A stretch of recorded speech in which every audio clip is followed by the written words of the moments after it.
with AccuWeather real field temperatures dropping to 5 to 15 below.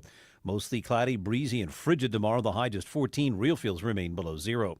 From the Saliga Heating and Cooling Weather Desk, I'm AccuWeather meteorologist Joe Lundberg on 104.1 FM KMOX. It is cloudy and 35 degrees in downtown St. Louis. I'm Debbie Monterey, KMOX News. Weather sponsored by Renner Garage Door, forward and back, RENNER. Cardinal Cowboy here. Renner Garage Door has you covered. Renner's been turning garage doors from zero to hero since 1966. RennerDoorSTL.com.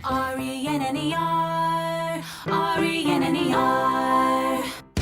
This is the Gashouse Gang on 104.1 FM KMOX. Sponsored by Saliga Heating and Cooling, a Daikin comfort dealer. Overhead Door Company of St. Louis. The genuine, the original. Now the Gashouse Gang on KMOX. Here we go on a Thursday. It is the Gashouse Gang until 1 o'clock today.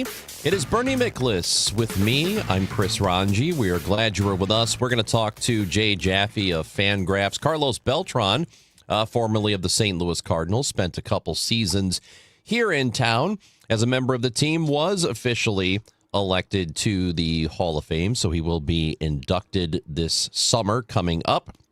He goes in along with Andruw Jones, and we've got Bernie here. I know we talked a little bit about this, and Beltran, his candidacy, he slowly started to build the votes, and it looked like going into the announcement that he was going to get elected, and pretty much what we anticipated happened with him and Jones going in.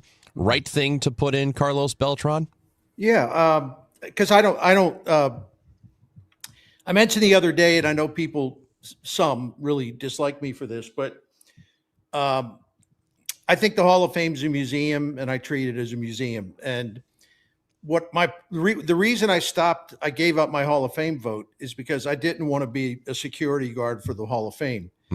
In other words, if my policy is this, but the commissioner at the time looked at all these players who either did use PEDs or were suspected of using PEDs or did some other things like Carlos Beltran, where it was part of a pretty scandalous cheating ring that helped the Astros win the World Series. If you invalidate their stats and you basically erase their numbers, well, then I'll be happy to go along with that. But it's not my job to be the mall cop, the security guard, the guardian at the gate, defending the morality of a baseball museum. So that's my view, and I'm pretty entrenched in it. So yeah, Carlos Beltran had a hell of a career. Very worthy of the Hall of Fame. And the voters, what they did to make themselves feel better about voting for a guy who cheated, because of course you can't have cheaters in the Hall of Fame, except maybe we'll make some exceptions. What they did, they didn't vote for him on the first time he was on the ballot. They didn't give him any votes. That was their punishment. Mm-hmm. Did you see me rolling my eyes there? Yeah, anyway, you know what that is? That's worse. No, maybe it's not worse. It is equivalent to people who turn in blank ballots. Yeah. Yeah, it's just stupid. See, listen, I'll be brief on this one. I truly respect people who take a stand where they say, I can disagree with them, but if they're consistent in the stand that they take, I respect them. It's like, nope, I'm never going to vote for a guy associated with PEDs. Never going to vote for a guy who was cheating in a way that went beyond the usual baseball stuff. Never going to vote for a guy who off the field did some egregious things, personal character issues. If you're consistent with that, then I respect you, even if I disagree. But that's not the problem with the voting is double standards, shifting standards. This kind of cheating's okay. That kind of cheating, never, even though maybe a guy never actually flunked a PED test. Withholding a vote because of innuendo, keeping Curt Schilling out of the Hall of Fame because he basically put out a lot of mean tweets that were hateful and disgusting. What the hell does that have to do with the baseball career or the career he had, or the fact that his accomplishments on the field made him, just a fantastic pitcher, one of the greatest postseason pitchers ever? So you're not going to vote for a guy because he had mean tweets? Really? Yeah. And then my purpose here is not to disparage Andrew Jones, because Andrew Jones deserves to be in the Hall of Fame. Don't get me wrong. But on Christmas Day, Christmas morning of 2012, the police were called to his home because he allegedly took his wife and he dragged her down the steps and he choked her. This is on Christmas morning, and he was arrested for battery. So Kurt Schilling, oh, come on in. No, you can't come in. You put out mean tweets. We probably ought to do away with the character clause, don't you think? Yeah. But you know what the interesting thing about the character, so Schilling, no, never mean tweets. Andrew Jones, Christmas morning, allegedly attacked your wife. Come on in. Mm-hmm. Happy to have you. I don't get it. The whole morality clause is, first of all, Cooperstown was founded on a lie anyway. That's the irony, because the founders were like, they saw someone building Doubleday Field, and so what is this? Well, we're gonna play an annual game here, because this is where baseball was invented, and so the founders got an idea. Oh, business for the village of Cooperstown. Why don't since baseball was invented in Cooperstown, we can turn it into the shrine. It'll be the Mecca. We'll have a museum, and everyone will come from all over and spend money. One problem, Cooperstown, baseball was not invented in Cooperstown, so the whole thing was predicated on a lie to begin with. But the other thing, this morality, this moral clause or character clause, you know how that was started, and I forget the gentleman's name, but it's in a really great book, A History of Hall of Fame. It was started by a guy who really pushed to get one of his great friends into the Hall of Fame, who didn't have a great career per se, not even close, but he was a man of impeccable character. He did all these things. He fought in wars. He did this, he did that. And it was just like, I think we should start to recognize men of impeccable character. And, he sort of got him pushed through there. And that's how all that nonsense started. And there's also, Bernie, this is reminding me of the that narrative, the story we've had of Ty Cobb for... Right. Forever, that he was just a bad guy, and maybe he was. I don't really know, but there has been some reporting on him in the last several years that maybe he wasn't, that it was just this one sports writer who had it in for him, and that sports writer got to set the entire narrative about Ty Cobb ever since. That one particular guy didn't like him, and now everybody forever thinks that Ty Cobb was a jerk. And again, I don't, it's tough to be there. We don't really know if he was or not, but it was just one guy with he was vindictive. You got that right. Like, in other words, his failings as a person were highly exaggerated, but Ty Cobb was a rascal. Yeah. He would go in with spikes up and, try to take people, which is fine for that time, especially. But the bottom line, even if he did have the, horrible personal character and all that, even if he did, right? Still in the Hall of Fame, it didn't prevent him from getting elected. It didn't prevent a lot of people from getting elected. And, so I don't understand it. I don't know. I just don't understand the shifting standards, the double standards, the invented standards. And I don't know why news organizations let people vote for the Hall of Fame. Because don't the voters make news? Don't they become the news, in effect? Aren't they doing Major League Baseball's bidding by being like, well, I'm at the door of Cooperstown and we're going to keep all the bad people out? Is that really what people from news organizations should be doing? I don't think so. That's why I gave up my vote. There's another question that has come up this week, and it's not just this week. I know that Jim Edmonds' candidacy has been debated for a long time, and he's no longer eligible. He can be down the road, Golden Era, Veterans Committee, whatever, but he cannot be voted in by writers any longer. He is off the ballot, and DLW, who's watching us on YouTube, asked that question. If Andrew Jones is in, why not Edmonds? I don't think that should be the comparison, because Jones is arguably the best center fielder that's ever played defensively. He was that good. And Edmonds made a lot of really flashy plays, but some of those balls that he got to, Jones might have just been standing there already, right? Those diving catches. Jones was that good, and there were times where he was maybe third best player in the game at a given season. I don't think overall you would say that, but there are times that he was just truly, truly great. So I wouldn't compare those two, but let's just separate. Well, let's separate Edmonds. I'm happy to. All right, go ahead and do that to. because I know people have put the numbers together side by side, some of the offensive numbers. I think Edmonds probably belongs in regardless of Andrew Jones getting in. He absolutely does. Well, first of all, if you look at all-around value, career wins above replacement, which is offense, defense, and base running, there is a slight difference between the two. Advantage Jones, but they both by a played couple 17 of points. Yeah, yeah, they both played 17 years, so it's a fair comparison because they roughly played the same amount of time in the major leagues.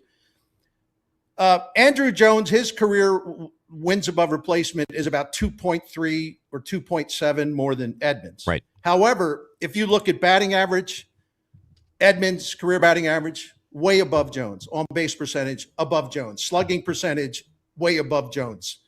OPS plus, 21 points above Andrew Jones. Jones won 10 Gold Gloves. Edmonds won 8. Edmonds got more top 10 Hall of Fame votes in a season than Jones. To me, there isn't much difference, especially if we concede that Jones was the better defensive center fielder, and I think he was. He was better than Jones offensively. And also the one thing that even locally we do not talk about enough with Jim Edmonds, he was a fantastic postseason player. His numbers are incredible. You know, when the Cardinals from 2000 through 2006, right? That's when they were at their peak, right? In the playoffs, Jim Edmonds tied Albert Pujols, same amount of home runs, and Edmonds, not Pujols, led the Cardinals in RBIs, 2000 through 2006 in the postseason, and put up massive numbers. The Cardinals don't win the pennant in 2004 without Jim Edmonds in Game 6 against the Astros. He with the hits walk-off. an extra innings walk-off that was like a majestic Roy Hobbs thing. And then he saved Game 7 when the Cardinals were behind and Brad Osmus hit one to the gap that people were saying, I'll never forget it. I thought there was no way Edmonds could get to it, and he got to it. A diving catch saved the game because if they scored 2 runs, I think it would have been there. I think they win the game. So, yeah, I think we can all agree on this. It was a fallacy for Jim Edmonds to only last 1 year on the ballot because he didn't get 5%. I don't know how that happens. I just don't. Because he ranks very favorably among center fielders that are already in the Hall of Fame. And the other thing I don't understand, let me ask you this. It isn't the whole goal of the Hall of Fame is to get the best players in, right? Yeah. And Well, it should hopefully, be. the best all-around players in. Why should I care that Jim Rice played left field and he is compared to other left fielders who, many of whom couldn't field or run the bases very well? Why is it sort of held against Jim Edmonds because he played the more glamorous position, center field, where guys make all these great catches and everything? Do you think Jim Edmonds is a better player than Jim Rice? I'll answer the question. I mean, it's not even a debate. He's vastly superior to Jim Rice. So why is Jim Rice in the Hall of Fame? Well, why isn't Edmonds in the Hall of Fame? Does it matter that one guy played left field, the other guy played center field? Does anybody really think Jeff Kent was a better major league player than Jim Edmonds? I mean, seriously. No. Kent is Kent's going in. This is the inconsistency that I can't stand. Well, to me, I have such a difficult time really getting worked up about the Hall of Fame as long as Bonds and Clemens aren't in. And A-Rod. I don't care. Right. I personally do not care about the PEDs. I just don't because guys since the beginning of time have been trying to find ways to get an upper hand, even if it's not legal, and many of them are in the Hall of Fame. Many of them. Right. You're right. The Hall of Fame is littered with guys who cheated one way or another, and we just never heard about it. So I don't care about any of that. And I know Pete Rose keeps getting thrown at me, and I don't know if we agree on this or not. That to me is the one thing you can't do. That's the one thing you just can't do. You cannot get involved with gambling on your own teams, whether you gamble on them to win or lose. You just can't do it. And so that to me is the one thing that should be an absolute no-no. Everything else is gray area. Quickly, number one, of course, there is a beautiful irony, or you talk about double standards. The commissioner who for so long looked the other way on PEDs, and we knew what was going on. Absolutely. He looked the other way. He turned the proverbial blind eye. Bud Selig, who I like personally, which is irrelevant. He knew, they all knew what was going on. He didn't intervene until Congress embarrassed the hell out of him, and he had to intervene and start a PED testing program. Bud Selig is in the Hall of Fame. A committee put him in. The guy who looked the other way during the steroids era. But the guys who were accused of steroids, who, by the way, not all of them were nailed for it. They were there for, a lot of it was innuendo. And there were already guys in the Hall of Fame who were steroids guys. I'm pretty sure I voted for a couple of them. Mm-hmm. But so, yeah, to your point, it's just this attempt to turn this into like, some religious holy land. They're baseball players. It's a game, okay? They should be recognized at a museum. And why can't a Pete Rose, for example, be acknowledged in the Hall of Fame if he would ever get in, and his plaque would say, as a manager, he was investigated and found to be betting constantly on Major League Baseball. There's no evidence that he did it as a player. He got all these hits as a player. Why can't we make distinctions? That's fair. I could be down with that. But to me, the thing about sports, and this is just for all of them, it goes for college basketball because there's a scandal here, a recent one, football, baseball. If people watching the sports think, and they have legitimate reason to think, that there's a player or a coach or somebody on the field that might be throwing the game a bit, point shaving, that's the one thing that can kill a sport. I'm with you. That's the only thing. Yeah. I totally agree with your principle here. I do. Don't get me wrong. Bernie Miklasz, Chris Ranji, we'll hit the break here. We'll come back. We'll talk more about it, Bernie. We've also got Jay Jaffe from Fangraphs coming up. This is the Gashouse Gang, brought to you by SaligaHeatingandCooling.com and Overhead Door Company of St. Louis.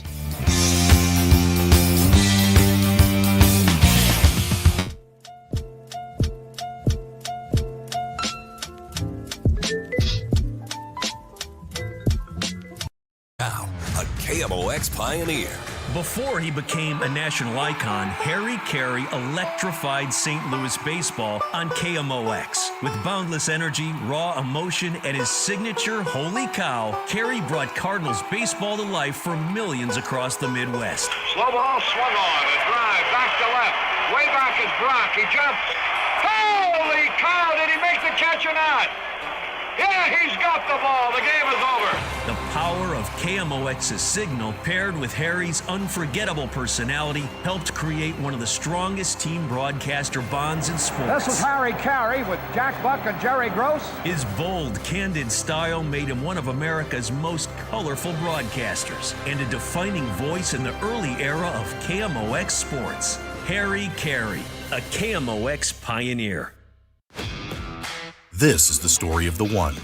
As the purchasing manager at a manufacturing plant, she knows the only thing more important than having the right safety gear is having it there when you need it.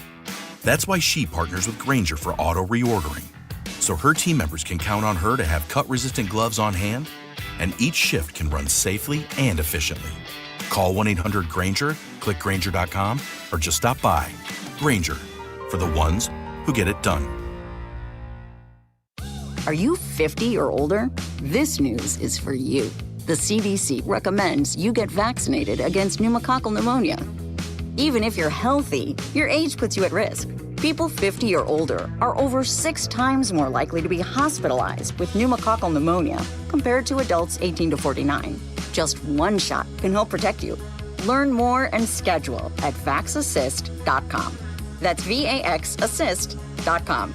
Sponsored by Pfizer. I'm John Morgan of Morgan & Morgan. I've been asked many times how Morgan & Morgan became the largest injury firm in the world. I think I know. When someone comes to us for an on-the-job injury, we have a huge workers' compensation practice. But many times we find a defective product that was responsible for that injury. Luckily for them, we have a product liability section headed by my son Mike. In addition to the comp case, there is a product case too. Other times, the injured worker is fired or harassed for bringing that claim. We have them covered. Our employment lawyers handle retaliation claims as well as wage theft and discrimination cases, and in some cases need to file for Social Security benefits. No problem. We became big for a reason. 30% of our new cases come as referrals from former clients. Hiring us is easy. Go to forthepeople.com on your mobile device or computer, or call Pound Law on your cell, pound 529. Morgan & Morgan. Injured? Dial Pound Law or visit forthepeople.com for an office near you. St. Louis has a voice. This is KMOX, the voice of St. Louis. That voice has shared our stories from headline to history. The St. Louis Blues are the Stanley Cup champions. From moment to memory. Now there is only one Berlin.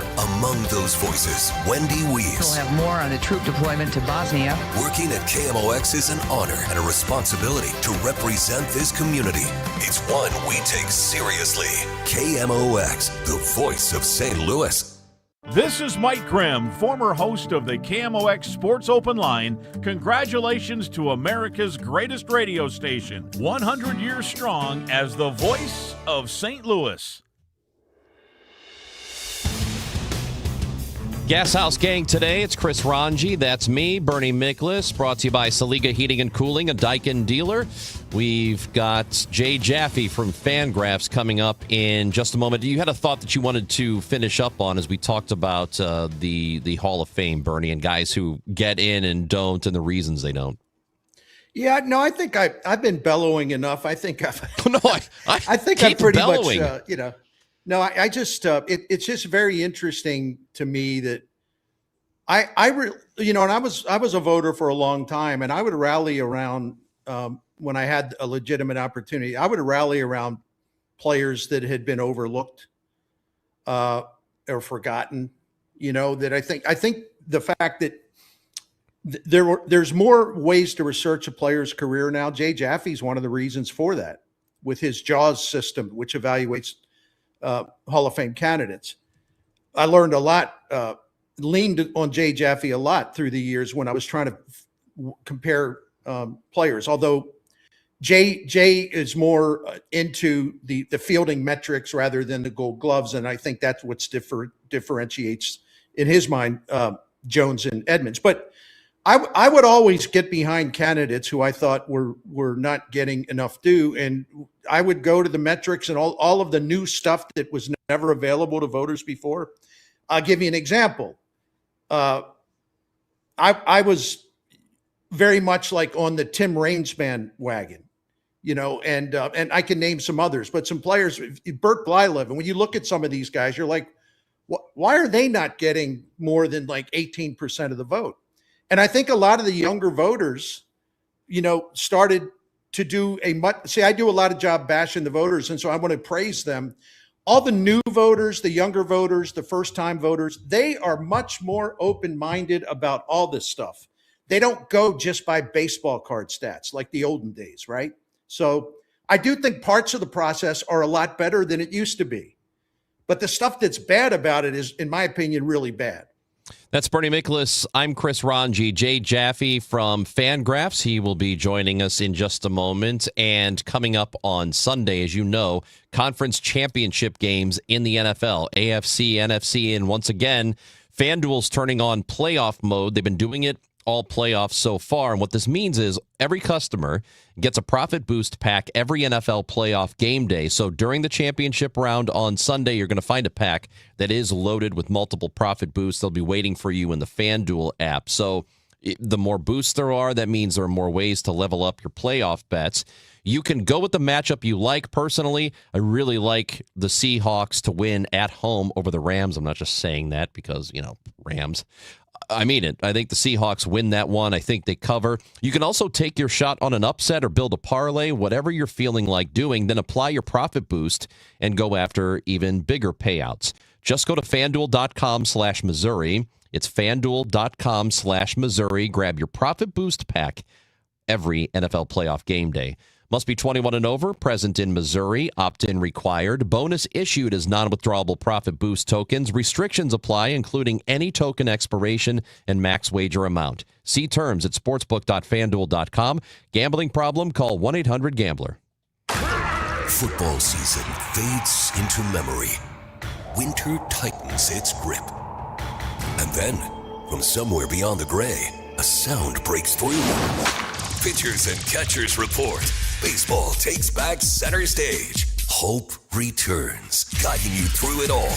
Kevin Wheeler, Matt Pauley, Bernie Miklasz, and suddenly your rush hour sucks a little less. Rush Hour Sports, weeknights at 5 on the voice of the Cardinals, KMOX. Just hearing the word IRS can make people break out in a cold sweat. No one wants to deal with the IRS, and now you don't have to. The good news is Legal Tax Defense has been successfully negotiating with the IRS for more than 15 years. It doesn't matter how much you owe, whether it's $5,000 or $5 million. You deserve the best in the business on your side, and that is Legal Tax Defense. Even if you're working with someone else and just want a second opinion, there is no cost or obligation to call. They can prevent levies, liens, wage garnishments, even file back tax returns. And the best news about Legal Tax Defense is they won't take your case unless they know they will reduce or eliminate your tax debt. Call Legal Tax Defense right now for a free no-risk consultation. 800-284-1238. 800-284-1238. You have nothing to lose but everything to gain. 800-284-1238.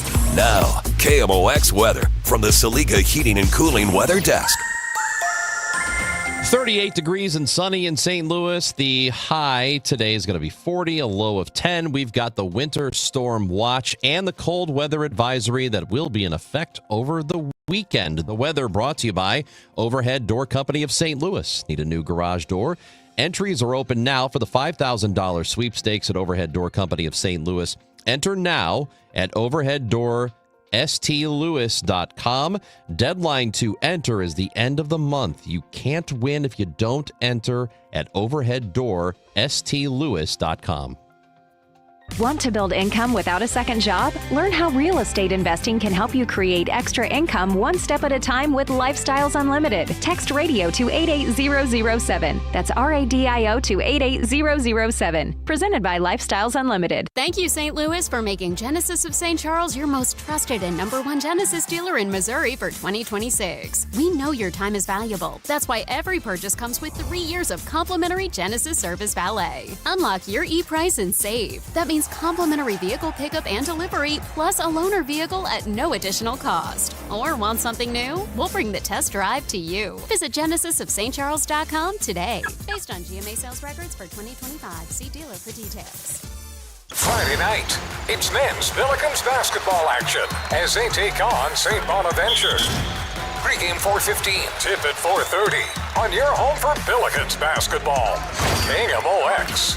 A line drive into left center, tough for the Cardinal center fielder. He dives and makes a sensational catch, and we're going to get a double play maybe. Throw comes the second, safe there. They could have thrown it to first, but they didn't have time. Safe there also, and Jimmy Edmonds has just made one of the best catches of this postseason action. Yeah, Jimmy Edmonds is no longer on the ballot for baseball's Hall of Fame. Carlos Beltran in, Andrew Jones in, Jeff Kent is in as well. It's Bernie Miklasz and Chris Ranji on the Gashouse Gang, brought to you by Saliga Heating and Cooling, SaligaHeatingandCooling.com, and Overhead Door Company of St. Louis. We welcome in from Fangraphs, Jay Jaffe on the show this afternoon. How's it going, Jay? Hey, I'm a little tired here from working on all the Hall of Fame coverage, but happy to have most of it behind me here. Jay, Bernie Miklasz, I was saying before you came on that as a Hall of Fame voter for a long time, especially as a younger voter, I learned so much from you with your not one book about the Hall of Fame, but then an updated version, but just the pieces you wrote at Fangraphs. I learned so much about how there are so many different ways and better ways to evaluate players. So just as you and I have been doing radio together for a long time, So I'm just glad that you're on, and wanted to tell you, how much I respect you, which I think you know. So, and one more thing, I'm going to do it like I did on all my other shows. Everybody should become a member at Fangraphs. It doesn't cost much, but your support financially means that Fangraphs can continue to be as exceptional as it's always been, and add more writers, analysts, do more things graphically. So if you love and value Fangraphs, please consider becoming a member. Did I do good there, Jay? You did, Bernie. You're the best hype man for me and for Fangraphs in the business. So I'll drop out just about anything to come on this show with you and hear those kind words. I know. I love it. So anyway, go ahead, Chris. Yeah, so, we've got these two candidates that are in, Carlos Beltran in, Andrew Jones in. I think we're all sort of in agreement here that they both belong in. As you assess their candidacy, what are your overall thoughts? And again, I know you've written extensively about it, and I would encourage people to go to Fangraphs to read it. Yeah, I'm happy to see both of them in there. Yes, they both had some notable dents and dings in their candidacies.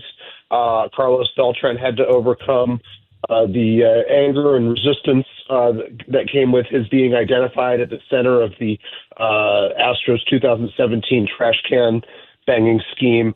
Andrew Jones had to overcome the resistance regarding his early career flame out, although he did have a pretty complete career, given that he debuted in the majors at age 19, and also, a domestic violence-related arrest in 2012.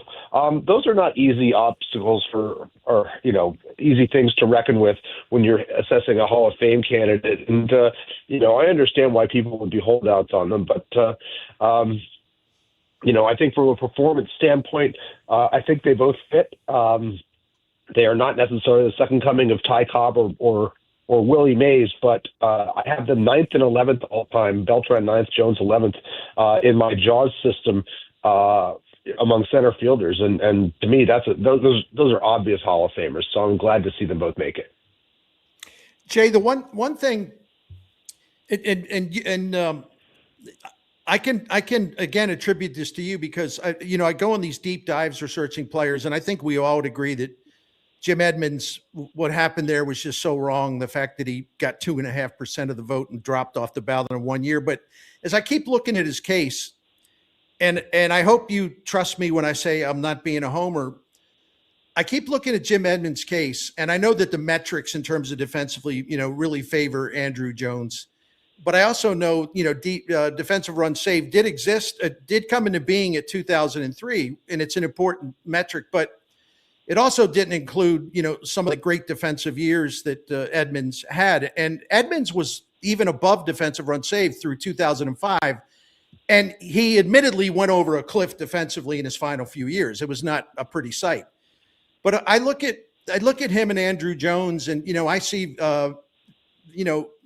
very similar career, wins above replacement.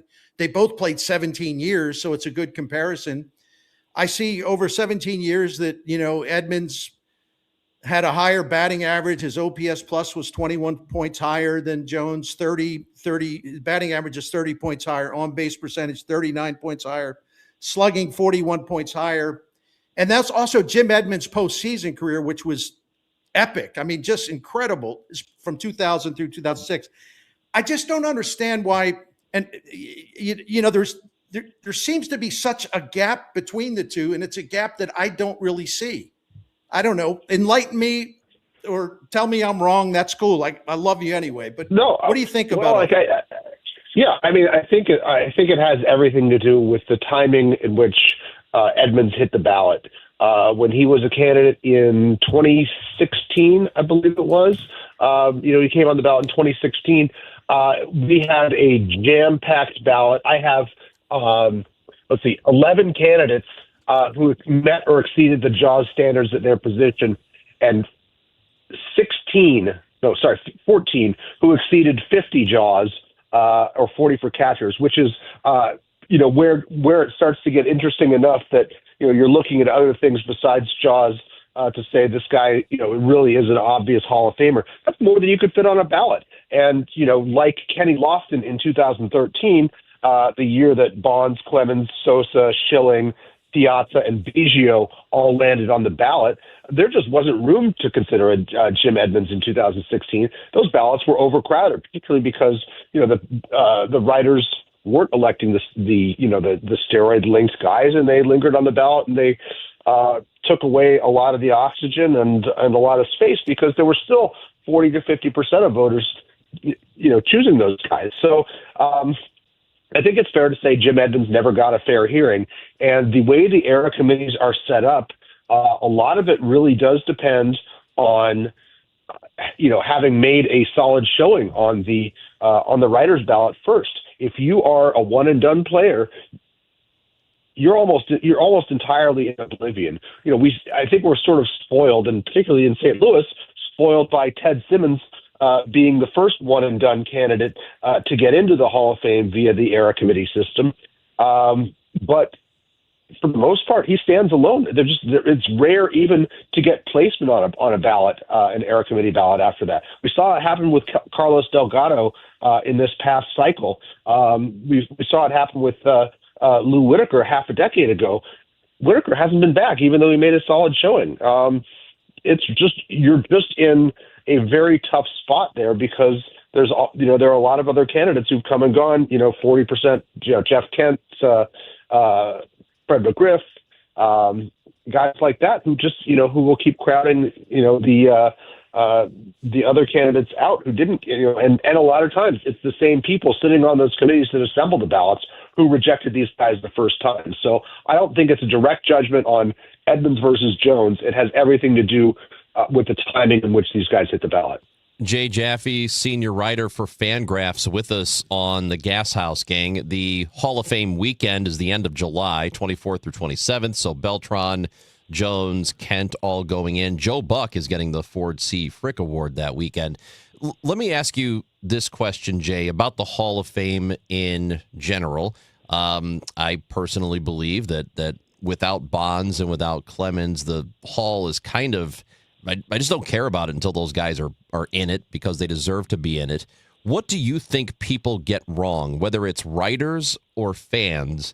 What do they get wrong about the Hall of Fame? Well, I think the Hall of Fame itself is about more than just the plaques. It's a great museum in a quaint little town that has the museum does a great job of telling the stories of the game and has done a lot to diversify its presentations in the last several years, bringing the overall quality of the museum up to a 21st century standard with things like the exhibit on the Negro Leagues and black baseball, the exhibit on women in baseball, the new one on the Japanese, the cultural exchange with Japan. There's just a lot of great things about that. The other thing I would say is that the voters are not a monolith. Particularly the writers. I mean, Barry Bonds and Roger Clemens aren't in the Hall of Fame. 65% of the writers, more than 65% of the writers, voted for him on their last time on the ballot in 2022. That's more than the level of support you need to pass a bill in the Senate. It's a supermajority. It's just not the right supermajority for getting a guy into the Hall of Fame. And so people make these distinctions like, yeah, the Hall won't let these guys in. Well, we wanted him in. Most of us wanted him in, just not enough of us. Things like that. So I think, when you compare this guy in, that guy in, that guy out, you have to remember that. And you have to remember that, no election is conducted in a vacuum. Timing is everything, as we just talked about there with Edmonds not getting the time of day from the voters. And Andrew Jones just squeaked by with 7.3% in his first year on the ballot. So, he was lucky that the traffic had abated a bit, but still almost fell off. Yeah, I forget about that, Jay. Thanks for that. Listen, what position, and by the way, people can look, if they're watching this on YouTube, they can see a photo of you holding your outstanding book, Cooperstown case book, nice. Which I've got that. In fact, I have two copies of it somewhere in this messy office of mine. But anyway, Nice. What positions? What positions do you think historically, but even right now, I know that 2 center fielders got in, which was a good thing. Which positions in your mind continue to be underrepresented in Cooperstown? Well, I think center field is still underrepresented. We've got 21 Hall of Famers in there, and I think Kenny Lofton and Jim Edmonds are 2 pretty solid candidates that I'd like to see get in there. Third base, there's a lot of guys, just below the standard of the position who are pretty close. Greg Nettles, Ken Boyer, Buddy Bell, I'd point to them. Catcher, I think there's room for more catchers. Going back a ways, Bill Freehan scores pretty well in Jaws. I'm disappointed that Brian McCann and Russell Martin didn't last longer on the ballot, because when you take into account their pitch framing skills, they were very valuable. And that's very important to remember when we've got the upcoming candidacies of Buster Posey and Yadier Molina. If you look at the Jaws page on Baseball Reference, neither of them comes close to the standard among catchers. But when you consider the value of their pitch framing, which was something that we really only started learning about a decade and a half ago, you can see those guys were absolutely the elite at it, and teams wanted them, and there's a reason that they all stuck around so long. Jay Jaffe, senior writer at Fangraphs. We really appreciate the conversation, the coverage on Fangraphs of the Hall of Fame, the candidates, a deep dive into each one of them. All very, very good. You always do terrific work, as Bernie said. Thank you for being with us today. Always a pleasure, guys. Thanks so much for having me. That's Jay Jaffe with Fangraphs. And again, you can go back and look at all of it, but he covered it. He covered all of it and does an outstanding job. He's so fair. He's so fair-minded too. Buster Posey's on the ballot next year. I hope he gets in. Yeah. Because I don't care that it was a short career. He couldn't help that. I hope he gets in because I think it will make it easier for Yadier Molina to get in. I think Yadier Molina is going to get in anyway. Yeah. Yeah. But, so I think the stuff about him, I mean, going back, I moved back to St. Louis almost 9 years ago now. And I think back then it was still a conversation nationally. Locally, everybody in St. Louis says, of course he should be in. There's no question about it. Right. But I think in the years since I moved back, so I came back in 2017, I think those first 4 or 5 years back for me, those were the years that I think nationally sort of solidified it for everybody else.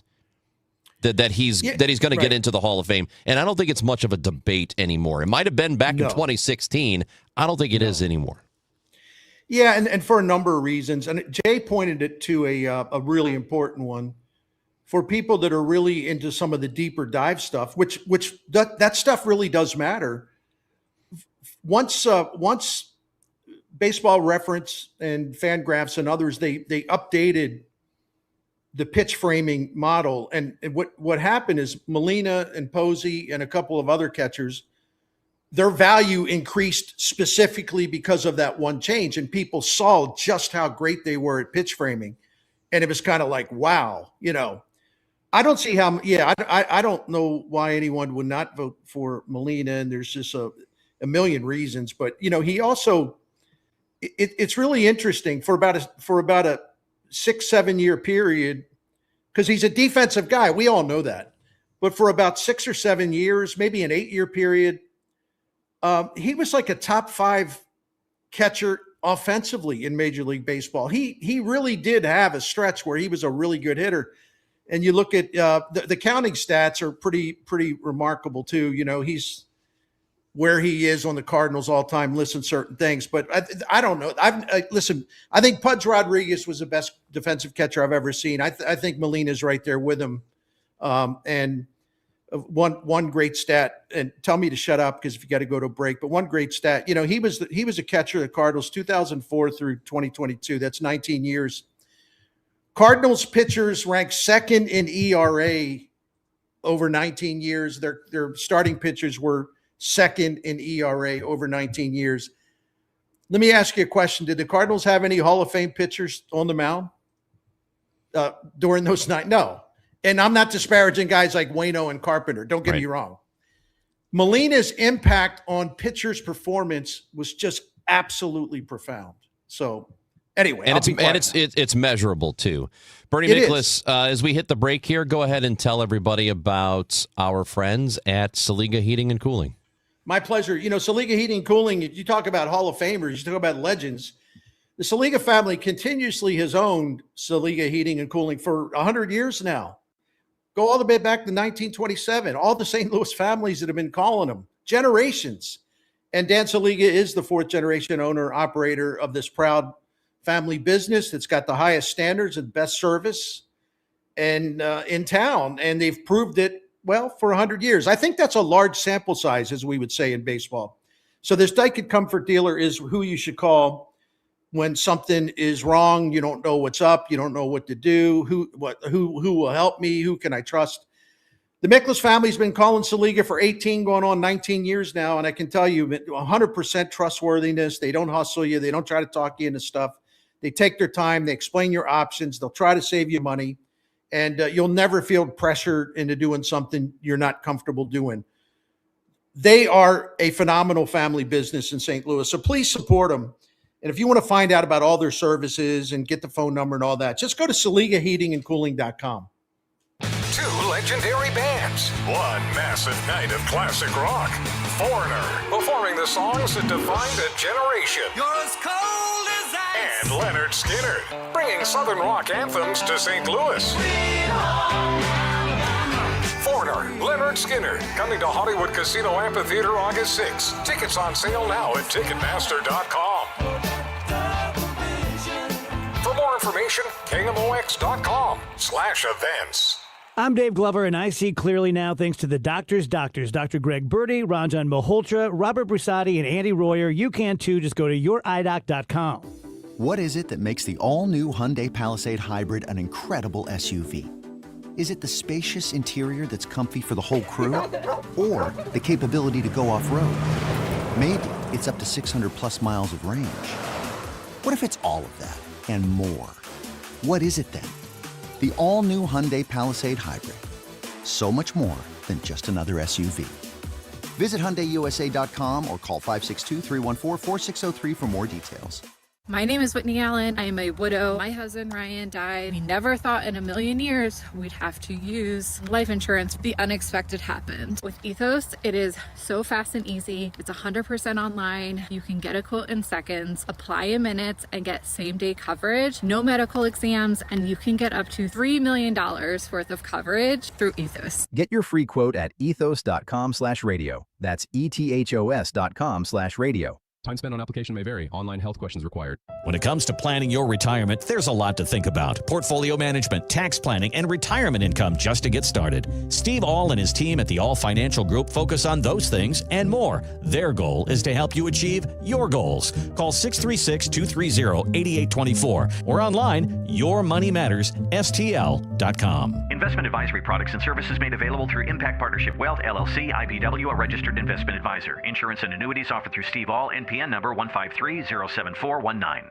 At Graybar, we know your time is money. That's why our services go beyond parts and products. With kitting, pre-assembly, wire carts, and Graybar smart reels that keep you moving.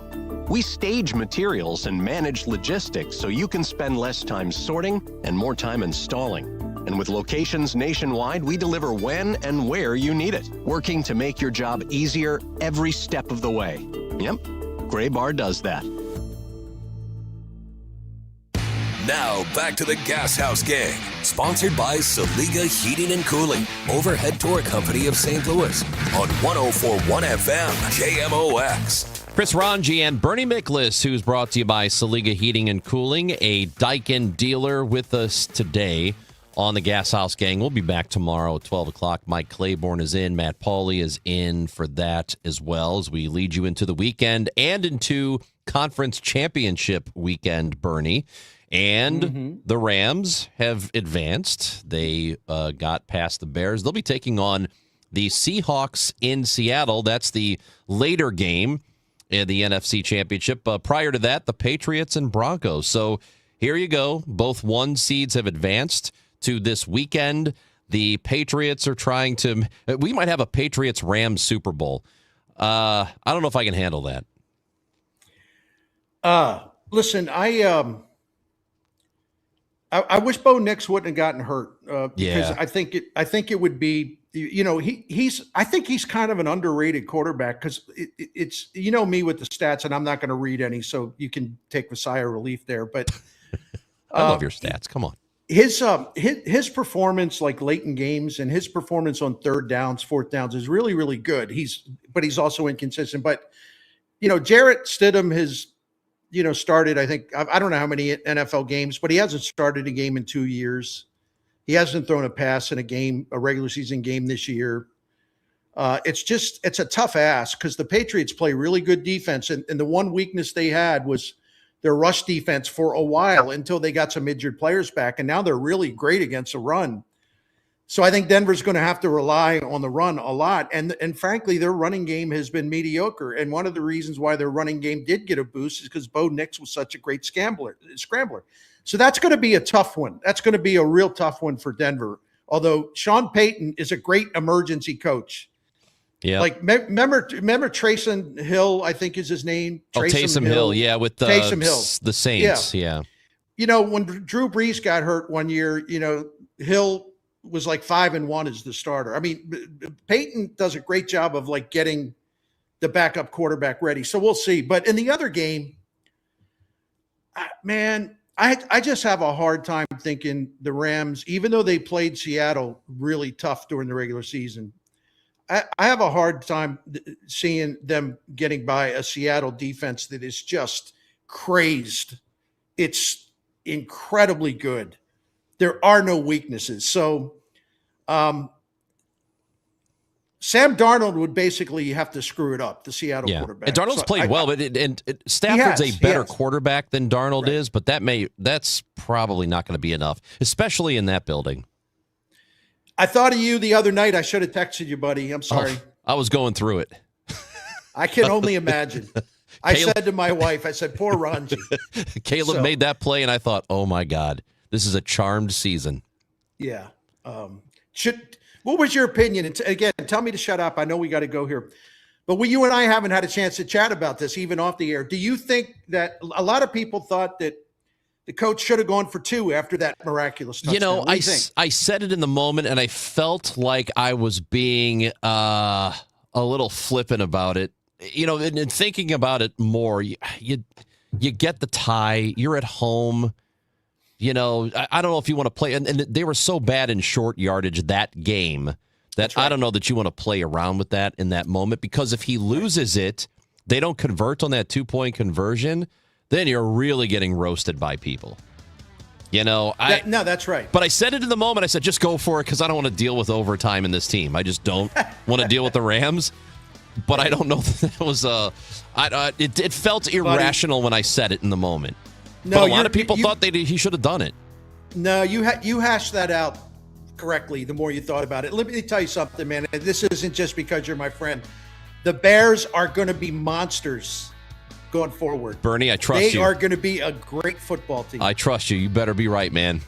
All right, love you, pal. We'll do this again next week. You're back on tomorrow, 5 o'clock, Rush Hour Sports. Right.